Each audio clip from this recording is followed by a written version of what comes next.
앉으시길 바랍니다. 우리 인생을 한 번밖에 못 살아 일생이라 하죠. 너무나 잘 아는 표현이죠. 또 인생을 하숙생, 나그네 길 이렇게 노래도 부릅니다. 이 얘기는 한 번 이 땅에 태어난 태어난 존재는 한 번밖에 주어지지 않은 하숙생 같은 삶, 나그네 같은 세상을 살아가는 나그네 인생이라는 것이죠. 근데 그 종착점은 어디입니까? 제가 수협에 듣지만 묘지, 또 죽음. 그래서 대부분 여수분들은 봉두로 가겠죠. 또 아니면 또 요즘 보니까 섬에서 이렇게 나와서 화장하는 분도 있고, 제가 장례 치르다 보니까 섬으로 들어가서 섬에 묻히는 분도 계시고, 결국 인간의 삶은 묘지로 가는 여정이라는 것이죠. 여러분 인생 종착점에 돌아갈 고향이 있으십니까? 돌아갈 분명한 목적지가 여러분에게 있으시냐 이거예요. 그냥 여기가 끝이 아니라는 것이죠. 오늘 2월의 마지막 주일입니다. 2021년도 벌써 2달이 훌쩍 지나가 버렸습니다. 이 이야기는요, 우리가 살아갈 날들도 2달이 남은 삶 2달도 줄어버렸다는 겁니다. 여러분, 이 인생은 끝이 있고 한계가 있습니다. 내일일지 모레일지 1년 뒤일지 모릅니다. 그렇다면 우리가 다가올 그 후에 천국을 준비하는 믿음은 어떤 믿음이 되어야 할까? 저는 하나님 아버지를 감동시키고 예수님께 칭찬받는 믿음이면 되지 않을까? 여러분, 예수님께 칭찬받는 믿음. 오늘 본문에 보면요, 그 신앙과 아름다운 인격으로 예수님을 감동시킨 로마의 한 백부장, 이방 군대 장교가 나옵니다. 오늘 10절에 보면 예수님께서 내가 여태 많은 사람 만나봤는데 내가 만난 신앙인들 가운데 최고다 기뻐하십니다. 이방인은 물론 이스라엘 중 아무에게도 이만한 믿음을 보지 못하였노라 우리 주님 감탄하십니다. 도대체 그 이방 백부장의 신앙과 태도가 어떠했길래 우리 예수님을 감탄하게 하고 감동시켰을까? 여러분, 이만한 믿음이면 마지막 때를 승리할 수 있지 않겠습니까?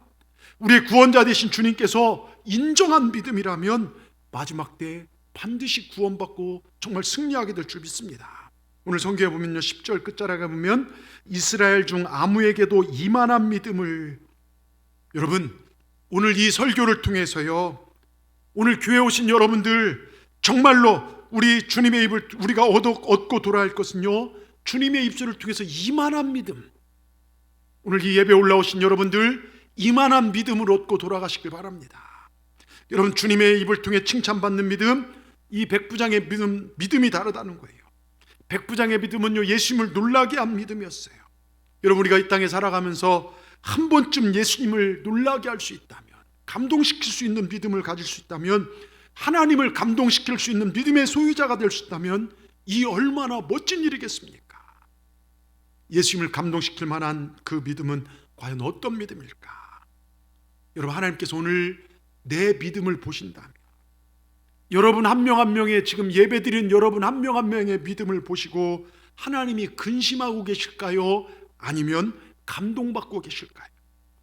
오늘 하나님을 기쁘게 하고 감동시키는 믿음, 우리 주님께 칭찬받는 믿음이 무엇인지 살펴보면서 우리도 이런 믿음으로 사시고 마지막 때를 승리하는 우리 동산의 모든 분들 되시기를 주의 이름으로 축원합니다. 우리 학생들도 정신을 바짝 차리고 잘 들으시길 바랍니다. 첫째, 이방인이 구원받는 모습에 우리 하나님 감동하십니다. 여러분, 하나님께서 가장 기뻐하신 것이 무엇일까요? 예수님께서 이 땅에 오신 이유가 무엇일까요? 바로 죄인된 우리가 예수님 믿고 구원받고 천국 가는 거예요. 예? 여러분, 오늘 10절 말씀에 이스라엘 중 아무에게서 이 말씀 보면 이 백부장은 이스라엘 사람이 아니라는 거예요. 택한 백성이 아니라는 것입니다. 이 사람은 로마 사람이라는 것입니다. 한마디로 이방인이고 구원이 필요한 사람. 그 전까지 로마의 문화에서 자랐고 로마의 신, 그 신을 믿었고 로마의 황제를 최고로 여겼던 사람. 쉽게 말해 어릴 때부터 말씀을 공부한 사람도 아니고 부모로부터 좋은 신앙을 물려받은 사람도 아니고 이 시대에 어떻게 보면 목사님 자녀나 장로님 자녀, 집사님, 권사님 자녀도 아니고 모태신앙도 아닙니다. 이스라엘에 어쩔 수 없이 정말 정말 점령하러 온 이 군인으로 와서 이스라엘을 돌아다 보니까, 아니 예수님이란 분이 계시는데 이분은 정말 하나님의 아들이구나, 죽은 자를 살리고 병든 자를 고치고 그 어떤 사람에게도 소망을 주시는구나. 절망에 빠진 자가 만나면 소망을 얻고 아픈 자가 만나면 고침받고, 그 말씀 들어보니 이분은 사람이 아니구나. 예수님께 행하신 병고침, 귀신을 쫓아내고 기적을 행하신 모든 것들 뒤에 구원의 역사를 위함인데, 이 초자, 예수님을 안 지 얼마 되지도 않았어요. 8장이니까 주님이 등장하신 지 얼마 되지도 않은데 이 주님을 등장하자마자 주님을 확실히 믿었다는 것입니다. 여러분, 이 이방인 백부장은요, 예수님 보니까요 이제 초신자예요. 교회 나온, 쉽게 말해서 교회 온 지 몇 개월 안 된 사람인데 그대로 예수님을 믿은 거예요. 이스라엘의 전통적인 신앙이나 하는 자들보다 귀한 믿음을 가졌다니 주님께서 보실 때 놀랍다는 것입니다. 이스라엘 사람들이 예수님을요 환영하기도 전에 예수님의 소식, 곧 복음의 소식이 이방인에게 전해지게 되었고, 순수하고 깨끗한 믿음이 이방 사람들에게 흘러들어가는 모습을 보면서 오늘 성경의 저자 마태는요 예수님의 설교 다음에 정말 기적 사역에 이 사람을 집어넣고 있어요. 그러면서 마태는 굉장히 흥분하고 행복합니다. 왜 마태가 행복했을까요? 마태는요 예수님의 제자로 예수님을 옆에서 지켜보고, 우리 예수님께서 가장 원하신 것이 무엇인가, 마태복음을 쭉 써내려가면서 정리하면서 마지막으로 예수님의 유언을 집어넣어요. 그러니까 마태복음을 보려면 이 예수님의 유언, 마태복음 28장 19절 20절 유언을 바탕으로요 마태복음을 해석해보면 마태복음 전체가 보이는 겁니다. 마지막 장 28장 19절 20절 결론을 가져와서요 모든 걸 보시기 바랍니다. 마태복음 28장, 그러므로 너희는 가서 모든 민족을 제자로 삼아 아버지, 아들과 성령의 이름으로 세례를 베풀고 하나님 백성 삼으라는 것이죠. 그 다음 뭡니까? 내가 너희에게 분부한 모든 것을 가르쳐 지키게 하라. 여러분, 하나님 말씀을 우리가 전하고 듣는 우리는 그 말씀을 듣고 지키고, 말씀을 듣는 일을 지키는 일에 최선을 다해야 될 줄 믿습니다. 그러니까 이게 한마디로 뭡니까? 구원의 감격이에요. 그러니까 오늘 본문에서 마태가 대단히 흥분하고 있는 이유가 여기에 있습니다. 여러분, 한 가지 묻겠어요. 지금까지 여러분 살면서 여러분을 흥분시키고 설레게 한 사건이 무엇이 있습니까? 여러분, 가장 기쁜 일이 무엇입니까? 최근 여러분의 가슴을 뛰게 만들었던 사건은 무엇입니까? 평생 살아가면서 우리 가슴을 흥분되게 하고 설레게 만드는 그런 정말 기쁜 사건이 무엇이냐, 이거예요. 마태는 그게 뭐냐? 이방인들에게, 예수 안 믿는 자들이 모든 민족에게 복음이 전해진 이 사건을 보면서 굉장히 기뻐하고 있는 거예요. 옆에서 예수님 지켜보니까 예수님이 너무너무 감동하시는, 그 예수님의 감동이 자기의 감동으로 이어지고, 여러분, 복음이 전해질 때 하나님은 기뻐하십니다. 우리 예수 믿는 사람들의 최고의 감동은요 구원받는 감동이고 복음이 전해지는 기쁨이 돼야 됩니다. 이것보다 더 큰 감동, 더 큰 역사는 없습니다. 이것이 여러분 우리의 기쁨이 된다면 하나님 그 믿음을 보시고 기뻐하신다는 거예요. 여러분, 여러분의 기쁨의 우선순위가 바뀌길 주의 이름으로 축원합니다. 여러분, 최고의 기쁨이 무엇입니까? 돈 많이 버는 거예요? 어쩌다 로또 샀더니 로또는 당첨되는 거예요? 자녀 잘 되는 것입니까? 병원에 몸 아파 갔더니 괜찮다라는 소식 듣는 겁니까? 그러나 그렇게 잘 돼도, 건강해도 죽음은 피할 수가 없어요. 결국 하나님 앞에 우리가 서야 할 때가 온다는 걸 기억하십시오. 여러분, 2월이 벌써 마지막 날이에요. 하나님 앞에 서야 할 날이 가까이 오고 있다는 것. 그때 하나님 앞에 제대로 설 수 있는 것은요 복음대로 살았냐예요. 세상이 뭐라 하고 세상의 시선이 아니라 하나님 말씀대로 살아왔느냐, 그렇지 않느냐, 여러분 복음이 이깁니다. 이 복음을 먼저 한 우리들이 복음을 증거하고 살아 그 복음을 듣고 주님께로 돌아온 자가 있을 때 그것은 주님의 기쁨이고 내 기쁨이 되는 것입니다. 여러분, 우리가 이 기쁨을 누리고 사십시다. 아멘. 이 기쁨을 위해 달려가십시다. 오늘 본문 11절 12절을 보십시오. 읽진 않았지만요 마태는 교회에 이미 이방 선교의 비전을 선포하고 있는데 11절 12절에 11절 보십시오. 너희에게는 동서로부터 많은 사람이 이르러 아브라함과 이삭과 야곱과 함께 이게 예수님께서 하신 말씀이잖아요. 동서, 여러분 그 땅에서 동쪽이 우리예요. 서, 정말 아프리카나 저 유럽이나 동서남북 사방에서 하나님의 자손들 올 거예요. 그런데 그 나라의 본 자손들은 바깥 어두운 데 쫓겨나, 여기 바깥 어두운 데 쫓겨나 거기서 슬피 울며 이를 갈미 있으리라, 울며 이를 갈게 되리라. 여러분, 이 말을요 마태는 자주 써요. 다른 성경에는 없어요. 근데 마태가 이 표현을 자주 쓴 게 뭐냐? 구원받지 못한 사람들이에요. 마태가 쓰는 거예요. 여러분, 저는요 오늘 예배드리는 여러분의 담임 목사로서 마지막 때 하나님 앞에, 여기 보면 그 나라의 본자손들이라는 거예요. 형식주의에 사로잡히고 오래 교회 다녔지만 변화도 없고 이런 자손들은요, 여러분 주님을 제대로 믿지 않은 자손들은 마지막 때 구원받지 못한다는 겁니다. 저는 목사로서 우리 동산교회 어린아이로부터 어른들의 일까지 한 명도 바깥 어두운 데 쫓겨나 슬피 울며 이를 가는 자가 없기를 주의 이름으로 축원합니다. 여러분, 신앙은요 변화돼야 돼요.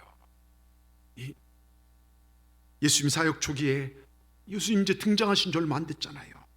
한 이방인 예수님 믿고 정말 예수님을 그리스도로 구주로 믿고 예수님에 대한 주권과 경영을 가진 이 사건이 예수님을 흥분하게 만들었고 마태를 기쁘게 만들었고 정말 오늘도 우리를 기쁘게 만드는 그런 일들이 되기를 바랍니다. 여러분, 예수님의 이름이 높아지는 것, 이것보다 더 큰 영광, 이것보다 더 큰 기쁨이 여러분 인생에 없을 때 하나님께서 우리의 믿음을 보시고 감동하실 줄 믿습니다. 두 번째요, 사랑을 가지고 살아갈 때 주님께서 기뻐하십니다. 여러분, 주님께서 이렇게 지켜보니까 정말 이 가버나움의 이 군사 통치 시대의 가버나움 주둔군 사령관 백부장이라면 대단한 존재입니다. 어떻게 보면 가버나움 지역에서 넘버원이에요. 그의 하인 한 명이 중풍병에 걸렸습니다.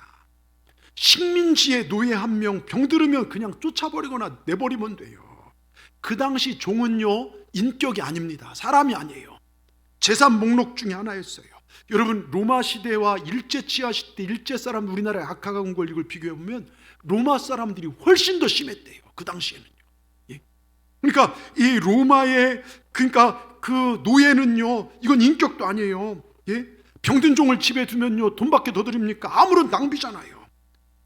최고의 관심 보인다 할지라도요, 야 부하 병사 하나 시켜서 일로 와봐, 너 저 사람 데리고 가서 예수님 만나보도록 해라, 내가 보냈다고 해라, 내가 이 가버나움 주둔군 사령관 백부장을 그래, 이렇게 얘기할 수 있잖아요. 그런데 이 백부장은 어떻게 합니까? 자신이 직접 예수님을 찾아와요. 예수님에 대한 존경과 예의, 예수님을 알아보고 예수님을 대하는 이 아름다운 자세가 여기 드러나고 있다는 것입니다. 여러분, 아름다운 사람을 아름답게 알아보는 것, 높은 사람을 높게 알아보는 것, 귀인을 귀인답게 알아보는 것, 여러분 이거 굉장히 중요합니다. 여러분, 윗사람 존경하는 것을 자존심 상해하는 사람들이 있더라고요. 잘못된 것입니다. 여러분, 귀인을 귀인으로 알아보고 존경해야 될 사람을 존경할 수 있는 것 당연한 것 같은데 사실 쉽지가 않아요. 그러한 인격이 얼마나 놀라운 인격인지 모릅니다. 더욱이요, 종을 사랑하는 윗사람의 인격으로서 백부장의 인격이 참 대단한 게 뭐냐면, 여러분 헬라어에요 자기 종을 표현하는 단어가 두 개인데 하나가 둘로스, 많이 들어보시죠? 둘로스, 노예, 또 하나는 파이스, 종. 이거는 내 의붓, 아들, 양자 이런 뜻이 있어요. 그러니까 오늘 본문에서 자기 종을 둘로스라고 하지 않고 파이스라고 했는데요, 종을 아들처럼 사랑하고 아끼는 주인의 마음이 담겨져 있다는 거예요.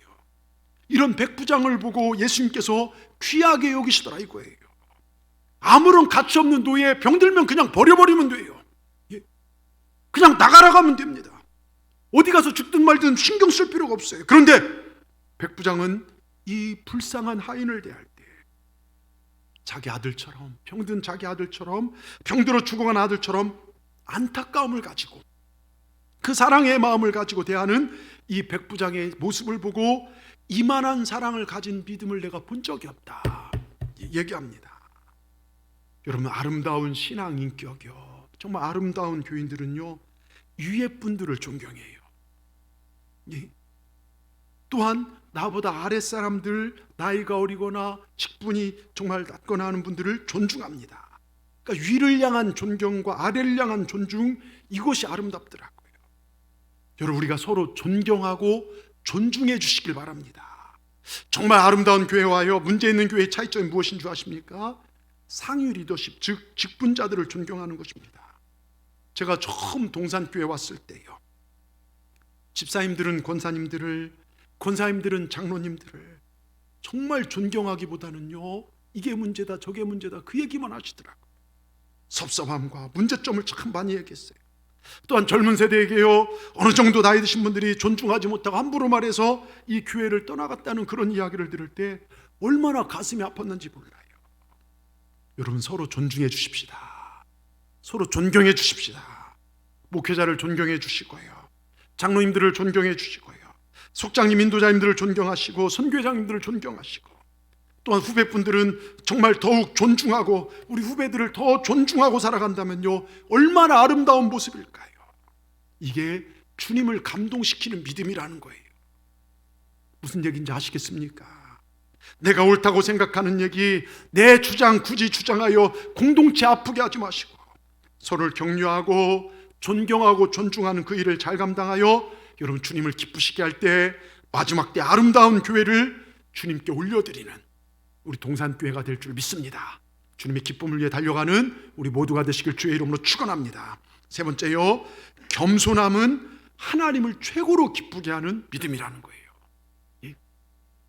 산골 마을에서 정말 외롭게 사시던 할아버지 한 분, 할머니 돌아가시고 혼자 사시는데 서울 아들이 그래도 제법 잘 살아요. 아들네 집에 왔습니다. 정말 아버지 위로하기 위해서 자녀들이 함께 좋은 식당에서 식사를 했는데 식당에 있는 이렇게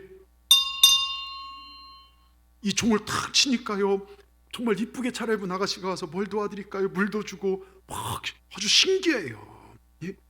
식사를 마치고 집으로 돌아오신 할아버지가요, 얼른 방에 들어가시더니요, 한참 있다가 왜 안 와? 왜 안 와? 막 소리를 지더랍니다. 보니까요, 신기한 식탁벨, 이 누르는 거 있잖아요. 예? 식탁 일하는 사람 벨을 이렇게 집에 슬쩍 가져오셔서 방에서 그걸 누르면 그 여자가 나타난 줄 알았나 봐요. 예? 벨을 누르면서 왜 안 와? 왜 안 와? 그러더랍니다. 예? 여러분, 식상에서 식사를 하는데 식탁 벨 없을 때가 있잖아요. 그렇죠? 요청할 일이 생겼을 때 종업원을 찾게 되죠. 이때 종업원을 부른 호칭들이요, 제가 이렇게 지켜보면 별의별 소리가 다 있어요. 아줌마, 언니, 아가씨, 심지어는 어이 이래요. 이봐 막 이럽니다. 여러분, 아무리 내가 급해도요, 식당에서 큰 소리로 누굴 부르는 일은 이건 문화인 에티켓에 어긋나는 일이죠. 급해도 조금 참고 있다가 종업원과 눈이 마주치면 손을 들어, 아니면 손을 들어 종업원을 불러든지, 이게 좋습니다.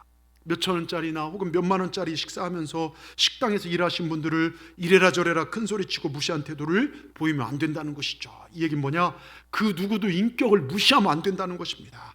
우리에겐 누구도 함부로 대할 자격이 없어요. 여러분, 예수 믿는 사람, 우리의 신앙이 인격과 일상생활에 대해서 아름답게 드러나야 합니다. 교회에서요, 기분 나쁘다고 소리 획 지르면요, 내가 그동안 기도한 거 다 날아가 버려요. 그걸 못 참아요. 예? 가끔 교인들 교회 올 때 보면 자기 답을 가지고 올라오더라고요. 예? 어떤 마음의 단단함, 섭섭한 것들, 생각들 다 가지고 올라와서 아무리 목사가 말씀을 전해도요, 변화가 안 돼요. 여러분, 어떤 마음과 어떤 생각과 지식을 가지고 올지라도요, 여기서 들려지는 말씀으로 만들어지길 바랍니다. 예? 말씀으로 나를 다듬어 가야죠. 여러분, 납득할 때만 순종은 누가 못합니까? 납득이 안 돼도, 이해가 안 돼도 믿고 따르는 게 순종 아닙니까? 여러분, 이 순종이 바로 겸손함의 시작이에요. 내 의가 찾아있으면 절대로 순종 못합니다. 오늘 본문에요, 이 백부장은 주님을 감동시키는 일인데요, 겸손함인데요, 7절을 보십시오. 이르시되 내가 가서 고쳐주리라 그럽니다. 이 말은 예수님께서요, 내가 가서 고쳐줄게 그랬더니 백부장이요, 8절에요, 대답하여 이르되 주여, 내 집에 들어옴을 감당하지 못하겠습니다. 여러분, 점령군의 한 장교가 식민지 노예 같은 무명 청년에게요, 이 취한 태도가 겸손이에요. 여기 주여 그런 건요, 여러분, 로마 황제한테 표현하는 표현이에요. 아무한테나 주여 못합니다. 예?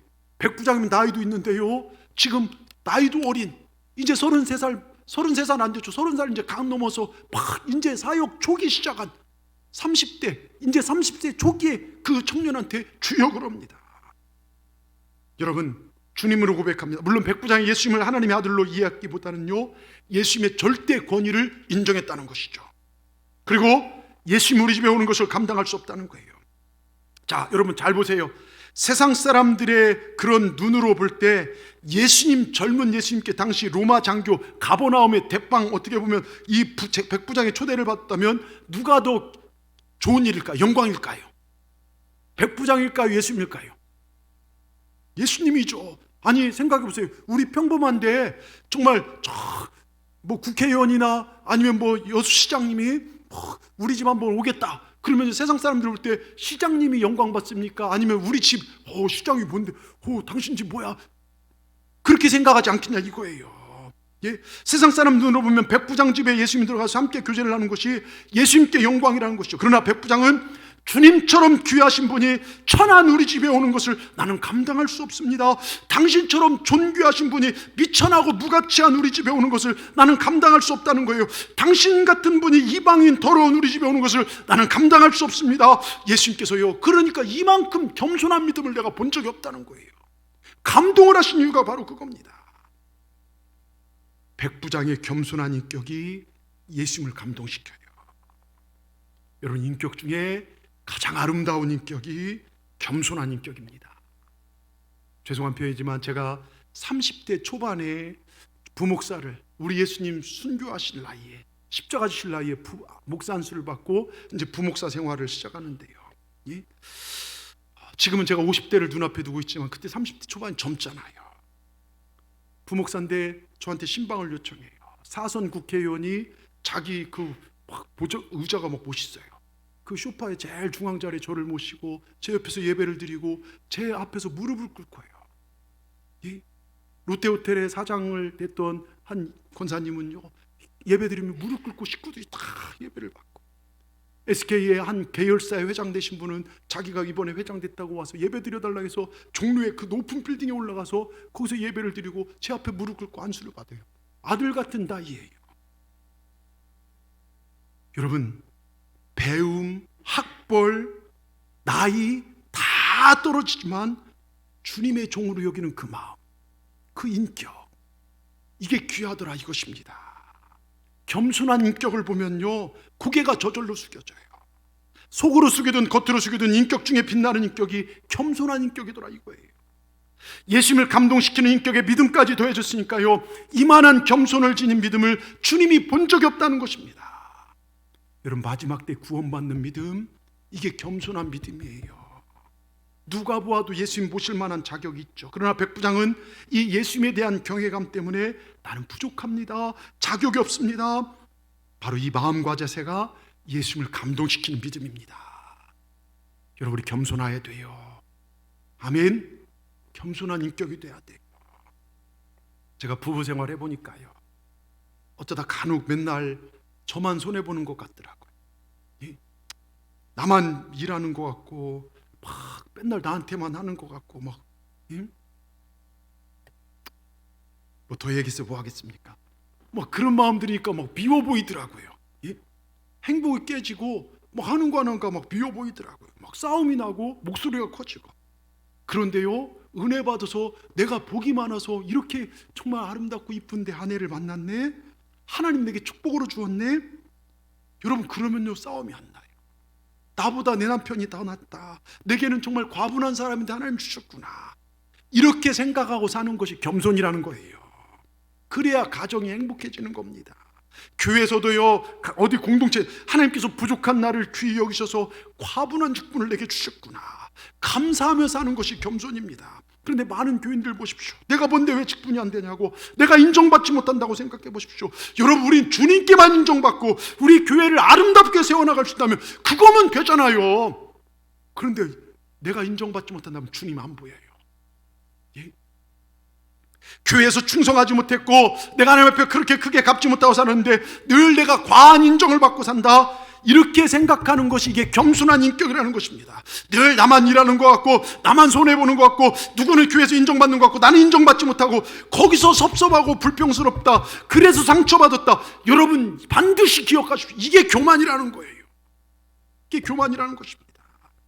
이게 결국요, 예수님과 교회를 아프게 하는 인격이 됩니다. 이거 버리려는 거예요. 마지막 때 이거 제가 극동방송 듣다 보니까 시험 받는 건 결국 내 자신이더라고요. 그래서 시험 들었다는 얘기도 함부로 얘기해서는 안 된다는 거예요. 내가 그걸 이기지 못했기 때문에. 여러분 보세요. 말도 더듬고 이제 갓 유치원에 들어간 애가 어버이날이라고 유치원에서 카네이션 접어서 선물 준비해서 부모님께 효도한다고 가지고 왔어요. 제 깐에는 온 정성과 온 마음을 다해 가져왔지만 아빠가 보니까 삐뚤빼뚤 글씨도 저기 하고 종이로 만든 카네이션이 이쁘지도 않아요. 그런데요, 아빠는 뭘 봅니까? 그 가져온 품목과 분량 얼마나 썼는지 이거 봅니까? 아버지를 생각해서 뭔가 해보려고 하는 그 마음을 기특하게 여길 뿐입니다. 또 애들이 짓는 죄를 보십시오. 유치원에 입학한 애가요, 죄를 지었어요. 아빠 앞에서 저는 큰일인 줄 알고 벌벌 떱니다. 사시나무 가지들을 떱니다. 얼굴이 새파랗습니다. 근데 부모가 보면 별거 아니에요. 그냥 접시 하나 깬 거예요. 예. 몇 년 전요, 우리 바울선 교회 분들하고 담양을 이렇게 다녀온 적이 있어요. 대나무 박물관인가요? 참 좋더라고요, 담양이요. 거기 산책로가 너무 멋있습니다. 산길을 따라 이렇게 회원들하고 이렇게 걷다가 술방울이 눈에 뜨길래 제가 또 장난을 잘 치는 성격 하나 주워서 저희 아들놈한테 탁 던졌더니요, 이놈 머리통에 딱 맞은 거예요. 그랬더니 이놈도 어떻게 합니까? 같이 집어서 저한테 던지는 거예요. 저는 싹싹 피하고 저는 제가 잘 던져요. 던지는 것마다 얘는 맞고. 그러니까 이게 좀 열받는 거예요. 그래서 좀 한참 장난하다가 빨리 가서 우리 권사님들하고 이렇게 저렇게 이야기하는데 이놈이 이따만한 솔방 하나 던졌는데 그게 제 얼굴에 딱 맞은 거예요. 순간 얼굴 맞으니까 화가 확 올랐지만 장난이니까 넘기려고 했는데요, 이놈 얼굴 보니까 완전히 죽을 상 된 거예요. 아빠 얼굴에 맞았으니까 지 딴에는 죽을 죄를 졌다는 것이죠. 그러더니 오더니 아빠 죄송해요, 잘못했어요 하는데 제가 볼 때는 그냥 웃고 넘길 일이지 않습니까? 여러분, 애들 죄 짓는 거 보면요, 막상 별거 아니에요. 그렇지 않습니까? 그거 고치면 되는 것입니다. 돈 들어가는 일도 아니에요. 그런데 내 사랑하는 자식이 겁에 질려, 겁에 질린 그 모습이 부모 입장에서는 가련할 뿐이잖아요. 여러분 보세요. 우리 하나님, 우리가 무엇을 크게 해야 감동하고 적게 하면 정성이 부족하다 섭섭하신 분이 아니에요. 우리가 달랠 수 있는 그런 무당 같은 그런 하나님이 아닙니다. 또한 우리가 아무리 크게 죄를 지어도 하나님 보실 때요, 주님의 보혈 한 방울이면 어떤 죄도 사함받을 수 있는 게 우리의 죄입니다. 아무것도 아니라는 거예요. 마틴 루터가 종교개혁에 한참 어려움에 직면하고 막 갈등일 때 마귀가 딱 찾아왔잖아요. 그 손에 큰 책 한 권이 들렸는데 책을 펼치자 마틴 루터의 온갖 허물과 죄악이 가득 기록되어 있습니다. 그러면서 한마디 합니다. 야, 이렇게 죄 많은 죄인이 네가 종교개혁에 낙심시키기 위해서 공격합니다. 그때 루터가 벌떡 일어납니다. 그것뿐이냐? 너는 내가 마음으로 지은 죄, 그게 얼마나 많은지 그건 모르는구나. 아마 10권의 책으로도 모자랄 것이다. 그러나 기억해라. 그리고 지금 그 책에다 받아 적어라. 요한일서 1장 7절, 그 아들 예수의 피가 우리를 모든 죄에서 깨끗하게 하실 것이요. 마귀는 예수의 피라는 그 말에 놀라 도망가 버립니다. 주의 보혈이 능력 있죠. 여러분, 주의 피 믿습니까? 여러분, 죄사하면 총을하는 사람이 행복한 것인 것입니다. 우리 노력으로 죄가 사함받습니까? 이 죄사함 우리 노력으로 되는 것이 아닙니다. 우리 주님의 보혈로, 주님의 사랑으로 하나님은 독생자 한 분밖에 안 계신 독생자를 내어주시고 우리 죄를 씻어주셨습니다. 그래서 죄사함 받은 우리 사람은요, 남의 허물을 들춰내야 할까요? 아니면 덮어줘야 할까요? 덮어줘야죠. 주님이 우리 허물을 들춰내셨습니까? 우리가 뭘 잘한 게 있다고? 주님 우리 사랑하셔서 우리를 구원해 주셨습니다. 여러분, 우리 남의 죄를 보지도 말아야 합니다. 이것이 성도의 행복입니다. 이것이 교회 생활이 되어야 합니다. 이것이 가정 생활이 되어야 합니다. 근데 우리는 섭섭한 거 다 잊고 있다가요, 교회 올 때쯤 되면요, 생각나서 가지고 와서 한바탕 확 쏟아붓는 분들도 계세요. 누가 기뻐할까요? 교회 공동체에서 예배드리고 화내면 누가 기뻐할까요? 여러분, 요즘 교인들도 얼마나 많이 말이 많습니까? 남의 허물, 남의 얘기 정말 잘합니다.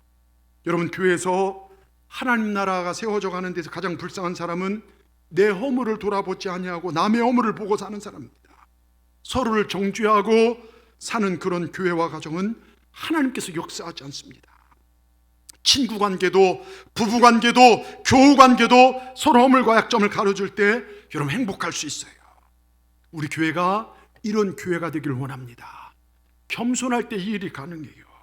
여러분, 내 이웃과 허물과 단점이 보이면 이 타락한 눈을 주의 보혈로 씻어주시옵소서. 이 입으로 다른 사람 비방하고 욕하고 불평할 것 같으면 주의 보혈로 덮어주시고 제단 숯불로 이 입술을 찢어주시옵소서. 여러분, 그렇게 기도하시기 바랍니다. 이게 주님을 기쁘시게 하는 믿음입니다. 교만하니까 평가하죠. 교만하니까 다른 사람 미워하죠. 여러분, 겸손하면요, 내가 주님의 십자가 보혈의 공로를 믿고 살아가며 나 같은 죄인이 구원받은 십자가의 사랑을 알면요, 여러분, 모든 사람이 사랑스러워 보여요. 백부장의 이런 겸손한 신앙이 예수님을 감동시켰습니다. 우리도 이런 믿음 되기를 주의 이름으로 축원합니다. 끝으로요, 말씀의 능력을 온전히 믿는 믿음이 하나님을 감동시키고 기적을 일으킵니다. 여러분, 우리가 잘 아는 예수님의 치유 사역 중에 보면요, 혈루병 앓는 여인 아실 거예요. 이 여인은요, 예수님께서 나온 다른 사람들과 다릅니다. 별의별 방법을 다 써도 못 고친 병, 여자로는 절망인 병, 생리가요 12년 동안 멈추지 않아요. 레위기법에서는 이건 부정하다는 거예요. 여자로서는 정말 왜냐하면 번성할 수도 없고요. 그래서 부정하게 여긴 여인. 그런데 주님은 법으로 부정한 여인이요, 어느 날 이렇게 길을 걷는데 누가 옷자락을 만졌을 때 감히 어디 부정한 여인이 나를 만지냐고 혼냈습니까? 네가 뭔데 나를 만지냐면서 화냈습니까? 아니에요. 그 믿음으로 나온 그녀를 불쌍히 여기시고 너의 믿음이 크도다 고쳐주셔요. 여러분, 이 여인은 몰래 인파에 빌려 슬그머니 다가왔지만 사실 그 마음속에 저 예수님의 옷자락만이라도 만지면 감히 나 같은 부정한 여인이 어찌 저 앞에 설 수 있겠는가, 감히 내가 뒤에 가서 옷자락만이라도 만지는 간절한 사모함이 있었다는 것입니다. 우리에게 이 간절한 사모함이 있기를 주의 이름으로 축원합니다. 여러분, 오늘 예배 드릴 때 어떤 마음으로 올라오셨습니까? 주일이니까 시간 됐으니까 가야지, 이게 아니라 내가 이 거룩한 성전에서 주님을 만난다, 내가 하나님을 예배한다, 하나님을 높인다, 하나님께 예배 드린다, 하나님을 만난다. 여러분, 이 간절함으로 올라와 보시길 바랍니다. 그럴 때 역사가 일어나는 거예요. 어떤 생각과 어떤 상황과 그런 걸 가지고 오셨을지라도 주님 만난다. 여러분 보십시오. 우리가 너무 잘 아는 치유사역 중에요, 가버나움에서 치유사역이 참 많이 일어났어요. 똑같이 중풍병 걸린 친구가 하나 있는데 4명의 친구가요, 예수님 앞에 이 침낭에 이 친구를 들고 올라오는 사건 너무 잘 아지 않습니까? 주님을 만나기 위한 간절함, 그들이 어떤 방법을 썼습니까? 사람들이 많으니까요, 지붕 위로 올라가서 지붕을 뚫었어요. 주님을 만나기 위한 간절함, 그 간절함의 근원은 예수님을 만나면 내 사랑하는 친구가 고침받는다는 확실한 믿음이 있었다는 것입니다. 이 믿음이 기적을 일으키더라, 이것입니다. 우리도 이런 간절한 믿음이 있기를 주의 이름으로 축원합니다. 정말 하나님 만나면 저는 되는 줄 믿습니다. 하나님 말씀 한마디면 저는 되는 줄 믿습니다. 오늘 8절에 보십시오. 8절 끝자락에 보면 이렇게 써 있습니다. 백부장이 대답하여 이르되 주여, 내 집에 들어오심을 나는 감당하지 못하겠사오니 다만 말씀으로만 하옵소서. 그러면 내 아이 낫게. 다만 말씀으로만 하옵소서. 이게요, 여러분, 원문에 보면요, 여러 말씀 하실 필요도 없습니다. 길게 말씀하실 필요도 없습니다. 주님의 말씀은 능력 그 자체이니 한 말씀만 해주시옵소서. 네 하인이 나섰다 한 말씀만. 여러분, 천지를 창조하신 그 입으로 왕의 권세를 가진 그 말씀으로 입을 열어 한마디만 하십시오. 오직 한마디 말씀만 하십시오. 그러면 죽어가는 내 하인이 나설 것입니다. 여러분, 얼마나 대단한 믿음입니까? 이 말씀은요, 거리를 초월하여 역사할 수 있다는 믿음의 표현이고, 주님께서 멀리서도 말씀만 하시면 난다는 믿음입니다. 주님도 놀랐어요. 처음 보는 믿음이다. 주님께서 직접 찾아와 손으로 어루만지고 고칠 수 있지만 주님은 거리나 환경에 매이지 않냐고 이곳에서 한 말씀하시면 그곳에서 낫겠나이다. 여러분, 얼마나 멋집니까? 예? 우리가 이 믿음, 여러분, 이 백부장이요, 교회 오래 10년 20년 다닌 사람 아니에요. 성경 창세기부터 요한계시를 꿰고 있는 사람이 아니에요. 이제 예수님 믿기 시작한 초짜예요. 그런데 그에게 믿음이 있어요. 교회는 연수를 자랑하고 어디 뭐 따지고 하지만 주님 나라 설 때, 주님 앞에 설 때는 그런 거 없어요. 뭐 감리교, 장로교, 기독교, 뭐 성결교 아니에요. 주님 나라 설 때 그게 개런티하지 못해요. 믿음입니다, 믿음. 여러분, 이 믿음을 가지시길 바랍니다. 여러분, 중풍병, 불치병이죠. 요즘도 중풍병은 정말 굉장히 어려운 병이죠. 예? 난치병입니다. 여러분 이 당시에 불치병 가운데 불치병임. 근데 이 백부장은요 무슨 근거로 무슨 배짱으로 한마디 말씀만 하십시오 했을까요? 그러니까 예수님요 이만한 믿음을 본 적이 없다는 거예요. 이스라엘 중에 어려서부터 율법으로 꿰고 있는 사람, 말씀 달달달 외우는 사람들 중에서도 이만한 믿음 못 봤다는 거예요. 여러분 말씀을 그대로 믿으면 기적이 나타납니다. 아멘. 여러분 신구약 66권 믿어야 기적이라는 것이 아니라 한 말씀만 붙들고 그 말씀을 그대로 믿으면 기적이 나타나요. 성경을 딱 펴면 창세기 1장 1절에 뭐라고 할 수 있습니까? 하나님이 태초에 하나님이 천지를 창조하시니라. 여러분 그 한마디면 되는 거예요. 천지를 창조하신 하나님이 나와 함께 하신다. 여러분 믿으십니까? 그러면 끝나는 것입니다. 66권 다 믿어야 기적이 나타나는 게 아니에요. 여러분 서울에요 제가 저랑 나이 같았던 집사님, 장집사님이 계셨는데 새벽에도 한 말씀드렸지만 어느 날 건강하게 직장 생활하고 있던 남편이 뇌출혈로 갑자기 쓰러져서 거기서 가까운 이제 성모병원이 가까우니까 성모병원에 가서 진찰 받았더니 뇌 안에 핏줄이 터져서요 온몸에 피가 덮였기 때문에 의학적으로 살 방법이 없다며 집으로 데려가라는 거예요. 거의 포기입니다. 집으로 데려오면 바로 죽으니까 중환자실에서 고가를 들어가면서 이제 있는 거예요. 근데 그때 당시 38년 동안 둘째가라면 서로 할 정도로요 열심히 불교를 섬겼던 아주 굉장한 불자였어요. 그래서 어떻게 합니까? 급한 마음에 자기가 다니는 절로 달려갔어요. 스님 만나고 스님 절에서 하라는 대로 다 섬겼는데 왜 이런 일이 생겼습니까? 많은 형제들 중에서 왜 우리만 이런 일이 되는 일이 없습니까? 막 따지시 물었어요. 그랬더니 스님이 조상을 달래야 한다. 제사를 드리라고. 그래서 그때 당시 제사 비용 150만 원을 주고요 제사를 잘 지내달라고 부탁을 하고 내려왔어요. 여러분 제사 비용 150만 원 큰 돈이잖아요. 그러고 나서 하도 답답해서 한 일주일 정도 지나서 다시 절간으로 이렇게 들어가는데 절문을 딱 넘는 순간 이건 아닌데 하는 생각이 들면서 내가 왜 속고 있을까? 그리고 스님을 만나자마자 자기도 모르게요 저 이제부터 예수 믿고 교회 나갈 거예요 하고 절을 나왔대요. 예?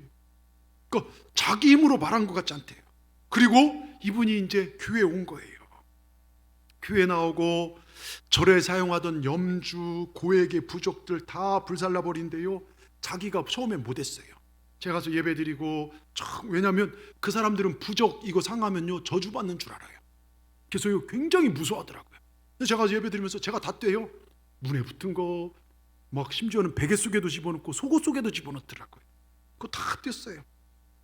근데 여러분 그게 제가 한 15년 전부터 뗀 것만 해도 한 10몇 장을 뗐을 거예요. 근데 제가 저주받았으면 여기 서 있겠습니까? 예? 아니죠. 여러분 보세요. 하여튼 그러면서 제가요 그걸 다 불살라 버리던지 쓰레기통에다 아니면 양복 주머니에 넣었다가 오다가 쓰레기통에 버려버립니다. 그분들 무서워서 못합니다. 그런데 우리가 예수 믿으려면 확실히 믿어야죠. 우리 하나님 모든 신들을 벌 주신 분이시다. 여러분 그러면서 제가 믿음을 심겨줬습니다. 말 그대로 부적 찌르면 저주까지 당하는데요 제가 10번도 넘게 하고요 10년, 15년, 20년 가까이 됐는데 무슨 저주입니까?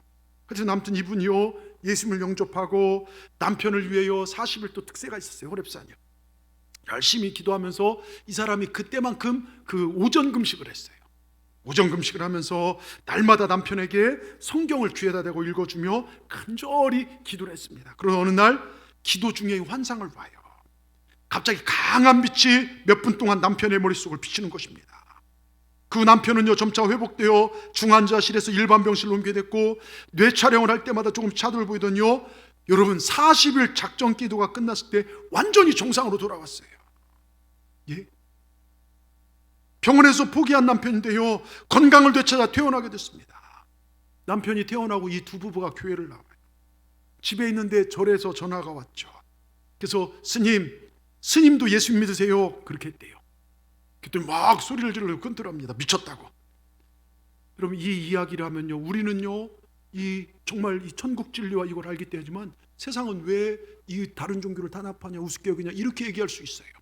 여러분 예수 이름에는 구원받을 만한 다른 이름 없습니다. 여러분 그러면서요 중환 남편을 살렸으니 하나님 앞에 충성한다고 다짐하고 나중에 열심히 섬겨 집사님이 됐고요. 여러분 보세요. 믿음이 기적을 일으킵니다. 말씀을 믿는 믿음이 기적을 일으킵니다. 오늘 13절 보십시오. 오늘 결론이에요. 예수께서 백부장에 이르시되 가라 내 믿음대로 될지어다 하시니 그 즉시 하인이 나으니라. 여러분, 중풍병 걸린 하인이 와서 기도한 게 아니에요. 하인 자신의 믿음이 대단한 것도 아닙니다. 그의 주인 백부장의 믿음이 기적을 가져왔어요.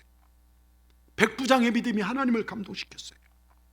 여러분, 내 믿음이 하나님을 감동시킬 때 내 자녀의 질병을 치유하시고, 내 믿음이 내 부모의 질병을 치유하고, 내 믿음이 내 가정의 앞길을 복되게 열 수 있다는 걸 기억하시기 바랍니다.